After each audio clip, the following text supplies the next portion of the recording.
Alright guys, welcome to episode number 8 of our weekly sports podcast. I don't know how long this is going to last. There really was not a lot of news in sports other than a lot of MLB stuff. There's one big subject that we're going to touch on, but first we're going to get to everything besides the MLB. So the NBA, the stuff between LeBron James and Charles Barkley. Obviously LeBron James, they were losing all those games in, I think it was January. The Cavaliers were, and they needed a point guard. They do. LeBron James was very vocal about it.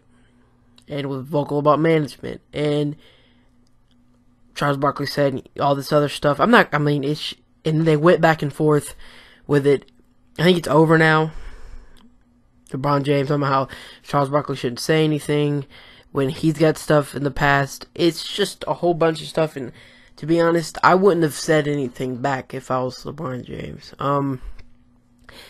I know it's hard and tempting not to, but I just wouldn't want to start stuff when you're a professional athlete that a lot of people look up to. But that's just me.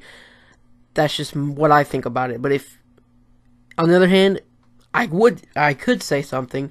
It's kind of 50-50 on what I would do in that situation, but it's just a whole bunch. And Charles Barkley probably shouldn't have said what he said. I mean, come on now. That whole thing was crazy, to be honest. So that's really it. I mean, there's a lot of trade rumors. The Carmelo Anthony thing, he supposedly got offered the Cleveland Cavaliers if I can get that fucking team out, and they said no. So that was weird. I don't see him going anywhere. I thought he had a chance to leave. I thought they should try to trade him, but he's not going anywhere. I think Paul Millsap would probably be on the move by the trade deadline. I just feel like it's going to happen. The Hawks, for some reason, are trying to rebuild. They look good, to be honest. They're not going to be. I think they're going to be like number 4 this year. In the East, they're not going to be in the top 3, but I think they're okay. I mean, I don't know. Unless they trade Paul Millsap to my favorite team, the Denver Nuggets, then I'll be pretty happy. So, the Reggie Jackson and Ricky Rubio thing, it was a rumor that Reggie Jackson for Ricky Rubio straight up, and then Pistons coach tells Reggie Jackson it's not going to happen. I mean, good, it shouldn't happen. That's a dumb trade. Jackson's way better than Rubio. All Rubio really can do most of the time is pass. He's not going to go out there and shoot. He can get to the basket, but, I mean, Jackson can shoot, and he can pass, and he can get to the baskets. I think he's a little bit better than Ricky Rubio. Sorry, Ricky Rubio fans. Just saying. It's just more, Jackson's better. It's just, come on now. That's pretty much all for the NBA news this week. There was nothing really major, to be honest. So, like I said, mostly MLB this week. Tomorrow is the Super Bowl.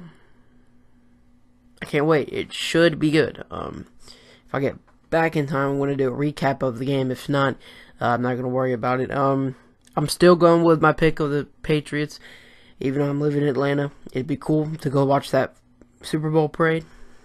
That would be fucking legit awesome, but I doubt it. I just doubt it. I mean, it's the Patriots. If it wasn't the Patriots, yes, I would go with the Falcons, but it's the Patriots, and the Patriots are the Patriots, and they're gonna win. It's just how it is. There's just no other way around it. There's one more thing that I want to talk about in the NFL this week. Is Tony Romo going to get traded? I saw a lot of those popping up, like, is he trading? I think they should. If they're not going to start him over Dak Prescott, why just leave him there on the bench when he can still play? Not the elite level he was, but he can still go out there and play for a team. I heard a rumor about the Chiefs. I don't know about the Chiefs. I would say a team that don't have a quarterback, and you'd have to go with the Jets or the 49ers, but I don't see him fitting in the 49ers. Maybe the Jets. Maybe not. It's crazy. I don't know. That whole situation. I don't watch a lot of football, but it's just, every once in a while I look at the rumors, and when Baltimore Ravens are doing good, I'm watching football and paying attention, and we sucked this year pretty much, so I didn't really worry about it.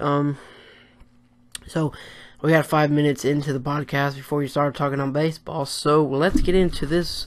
I wrote down a whole page worth of notes just on baseball, so there's a lot to talk about. There is a ton. This whole St. Louis Cardinal thing. Remember, I think it was in 2011, 12, whatever. I forgot what year it was. News came out that, what's his name? St. Louis Cardinals executive Chris Correa hacked the Astros email and player evaluation database. I remember that, and then I remember not really hearing anything else about it towards punishment-wise. Well, they finally came out that they did punish him.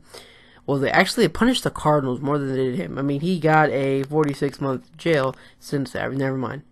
Federal penitentiary, 46 months. That's pretty bad. Yeah, you fucked up, sir. So the Astros will get $2 million from the Cardinals, and they will get the Cardinals' first 2 draft picks this year.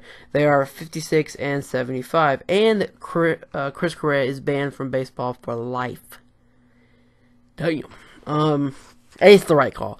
A lot of people are saying this is too harsh. The Cardinals are not going to be as good.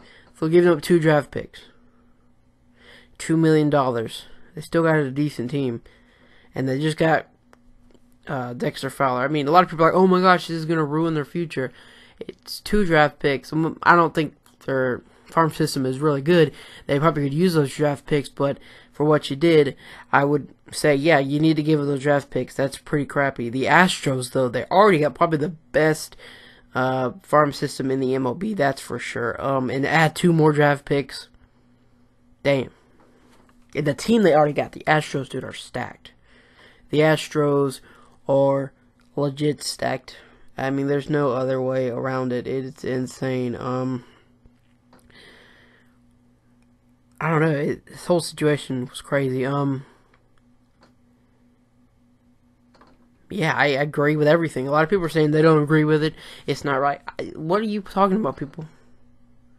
You just let some guy hack into another team's database, and it's just all fine. It's all fine and good. It's baseball. I mean, fuck y'all. Y'all dumb. But if you have a good explanation on why you don't think it's fair, please put it down in the comments. If it makes sense, it's gonna make sense. I would understand, but some of these people were kind of being dumb. Some of the stuff I saw on social media about it. I mean, let's be honest. Let's move past it, though. We're going to get... Now, Brandon Moss signs a 2-year, $12 million deal with the Royals. Last year, he had 28 home runs, which was pretty good. I didn't think he would do that good in the home run department. 67 RBIs and only a 225 average. I wouldn't say... I know he can hit home runs, but in the National League, I didn't know about it. But he did pretty good with 28 home runs. He goes back to the American League. Probably put him at DH. They lost Kendrys Morales, so I would think the Royals would put him at DH. This should help him out a lot. But like I said, I don't know how many home runs he'll hit, since the Royal Stadium is not a place where you're typically going to hit close to 30 home runs. It's just not. Cardinals last year, I think, one of the top teams in home runs, so he's not going to hit close to 28. I would say close to 20 maybe. Or is it 15? It's just that ballpark is not a hitter's friendly ballpark. Well, not a home runs friendly ballpark. So it's I don't see him hitting close to the amount of home runs he did this last year. J.P. Howell signs with the Toronto Blue Jays. He had a 239 or lower from 2013 to 2015. That's good. But last year actually raised his ERA, which is obviously bad, to a 4.09. Damn. Blue Jays need help, though. I mean, really. We lost Scott Feldman, Benoit, and Brett Cecil. Brett Cecil and Benoit, obviously the 2 ones that were pretty good last year. Cecil always kind of inconsistent. He had a big deal with the Cardinals, though, so maybe he does something for them. Scott Feldman didn't have him much last year. We got him at the trade deadline. He did all right. So I think the bullpen now is looking okay. Obviously, Roberto Osuna and Joe Biagini had great years, especially Joe Biagini in the playoffs. You gotta clap for that dude. It was insane. And Jason Grilling, the dude is getting up there in age, but the way he played when he got over to the Blue Jays was something insane, dude. He was getting fired up.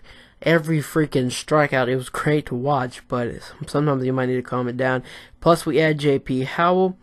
I could see Mike Bolsinger, since we got him at the trade deadline, as kind of a long reliever. I don't think he should be a starter. He did not do that well starting last year for the Dodgers, so I don't think he should necessarily be a starter.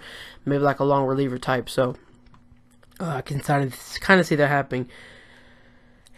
Do I think the Blue Jays should go after another reliever? Maybe just one more. I don't know. I would go after another one.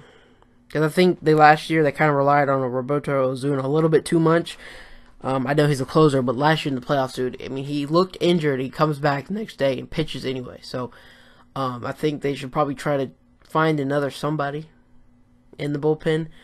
I think there's still some bullpen help out there, even though this week we saw a lot of people, a lot of relievers signed to teams. The Dodgers signing Sergio Romo. He was not a closer last year for the Giants, but he did all right. He had saved only 4 games, obviously, and had 33 strikeouts. Why did I not write down the ERA? What happens? My notes. Shit. I don't know. They need another bullpen. Obviously, that's what a lot of the rumors saw, that they need another bullpen reliever. So it was a good idea to go out and get somebody. So the Mets re-signed Jerry Blevins to a 1-year deal. Last year he had a 2.79 ERA, 73 or 75. Wow, 73. I can't even read my notes right now, and 52 strikeouts. He was pretty good last year. I think I saw Terry Collins really liked him, so I think that's why they brought him back. So, yeah, that's it for today. It's a really quick podcast. I don't like that at all. Here's one thing I want to talk about. I guess we'll throw this in here. Like we talk about this every week. These last couple of sluggers out on the market left after Brandon Moss signs. We have Mike Napoli, who hit 30-something home runs last year and helped his team get to a World Series. Why is he not signing? I mean, come on now. Some of these, and Chris Carter, he had 47 home runs, I believe. The dude just strikes out a lot and does not have a good average. But he fucking hit almost 50 home runs, and that does not scream, sign me, give him money, he's gonna hit you home runs. No, people, I mean, I understand analytics are a big part of the game now, but some of them are just crazy, dude. I'm gonna be completely honest. Some of them I can't even understand what the fuck they mean. It's insane. I think that's how a lot of people feel. You just don't understand it. It's insane. All these weird numbers, and you gotta be super, super smart. You're like fucking doctors, masters, all that fucking shit just to figure out stats. And I mean, it's crazy. I like the simple stats that you can kind of understand, because I want to watch baseball. I want to watch the game. Some people I see watching baseball, they're sitting there writing down the stats. They're getting all in everything. Ooh, headache when I'm just trying to watch the game. Another thing that kind of plays into that is they're still talking about the pace of play. Here's the deal. I understand it's going to save you a lot of money. Obviously. I know. I'm not total retard, but here's the deal. Me, I go to a baseball game, and I go to a baseball game to spend. I want to spend the whole day at the ballpark watching baseball, enjoying the atmosphere of all the cheering fans when something good happens. It just feels great. I mean, you leave, and it's kind of sad you're leaving because baseball is the shit. I don't know if anybody's with me on that. It's just, I mean, honestly, I think making the pitchers get back on the mound quick, the batters have to stay in the batter's box. Jesus. And now I think the managers will only have like 30 seconds or so to get out there and talk to their pitcher or whatever. I think that was implicated last year too. I don't know. I probably just had a brain fart and forgot, but I don't know. That's pretty crazy. So since we got no other sports related news to talk about, and I did make a video on it, so if my wrestling fans are tuning in, fucking Seth Rollins, dude, WrestleMania's gonna suck. Seth Rollins is great. I don't like Triple H, but Seth Rollins is great. Now we're going to lose Seth Rollins versus Triple H. The only other person I can see who can step up and get into that role is a Sami Zayn. But I don't know if I want to see Sami Zayn versus Triple H. I know that it'll be good because he's kind of like a Daniel Bryan type character or wrestler, you know. And Triple H versus Daniel Bryan was pretty damn good, so maybe it could be good. This whole Samoa Joe thing, a lot of people are blaming Samoa Joe. It just happens, dude. You take a weird fall and it sucked. Man, A lot of people were pissed. And they have a right to be, because I think WrestleMania. And if they don't get Sami Zayn to do it, get Kurt Angle. Get Kurt Angle to do the damn thing. Please bring him back in. There's people going around saying that he's not even going to wrestle. He's just simply going in the Hall of Fame, and that would be fucking terrible. Everybody's been wanting him back since he left TNA. Why would you not have him come in and wrestle? No, fuck. That's why I don't talk about wrestling on this podcast, because I get pretty crazy. So I don't want to end this before 20 minutes, so I guess we go ahead. With that being said, if there's no news next week, I'm not doing a podcast at all. Because if there's less news than what we got, there's no reason for me to do it. And I mean, it's just that's it. I mean, I want to be consistent with these. I've been doing these for 8 straight freaking Saturday mornings. Well, actually, I'm doing this one in the morning for once. Other times I'm doing it like right before, like midnight on Friday. So this will actually be a Saturday morning. So yeah. Like I said, if you got any questions, and if there's enough questions and there's enough news, I'll do a podcast next week. If not, just understand now, if you made it this far through the show, that we're not doing one next week if there's no news. There's really no reason to do one. So, with that being said, make sure you hit the like button. Subscribe if you're new to the channel. And I am out. Thank you so much for watching.